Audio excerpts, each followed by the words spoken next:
This story was sent to me by Craig Jarrett, and let me tell you right now, this has to go down as one of the most pettiest reasons to kill anybody.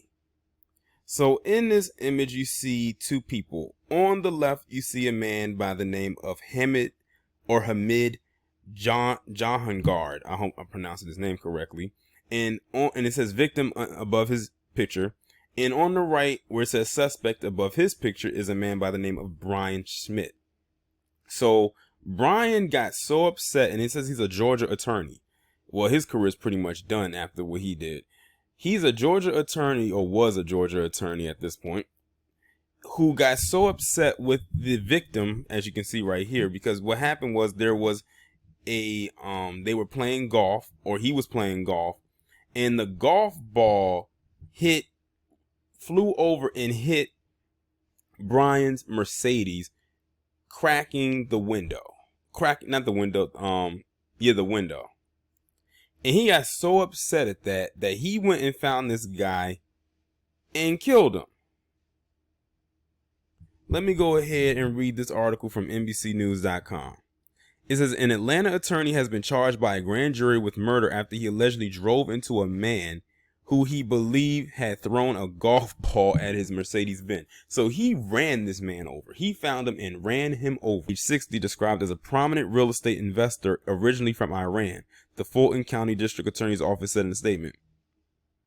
Schmidt stopped his Mercedes a few miles down the road from his home in Sandy Springs, Georgia on July 30th to confront Jahangard outside a rental property owned by the victim. Mr. Smith's vehicle struck Mr. Jahangard, causing him to fall and strike his head, Sandy Springs police said in a statement. Mr. Smith remained at the scene and spoke with the officers. He died 2 days later from blunt force trauma to the head. The fatal encounter stemmed from Jahangard accidentally striking Schmidt's vehicle with a golf ball. Now y'all can see why I said that was such a petty reason to go and kill somebody. Now you just threw your whole career away over a goddamn golf ball, which was probably an accident. All you had to do was go and fix it, maybe confront them about it. He probably would have been willing to pay for it. But he got that upset. It makes you wonder, what kind of Mercedes was he driving? But still, at the same time, it was repairable. But this guy's dead. There's no bringing him back. And as far as his career goes, it ain't no coming back for that either. Both the victim and his career are dead.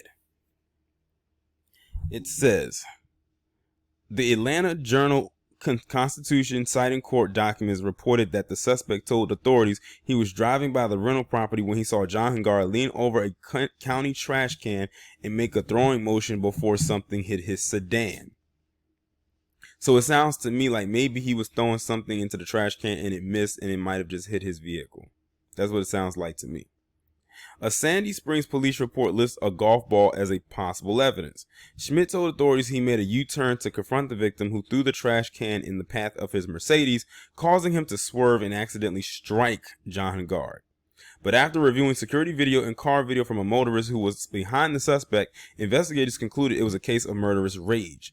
In the course of the investigation, the paper reported police found the victim's phone under the windshield wiper of Schmidt's vehicle. It rang when they tried to locate it, leading officers to the device. So this guy didn't even know that this man's cell phone was lodged under his windshield, which is pretty much how they were able to find out he did it. Pretty much catching his lie in a net, so to speak.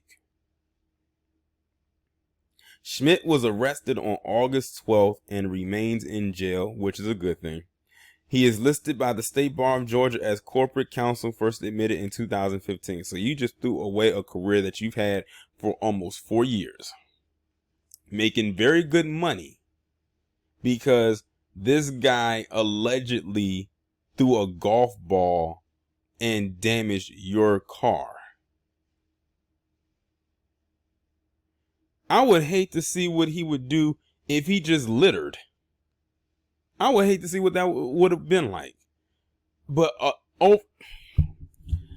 this is the establishment we are living in today, when you got people like that this guy is damn near 50 and he acting like he in high school over a golf ball, which was, like I said, probably an accident.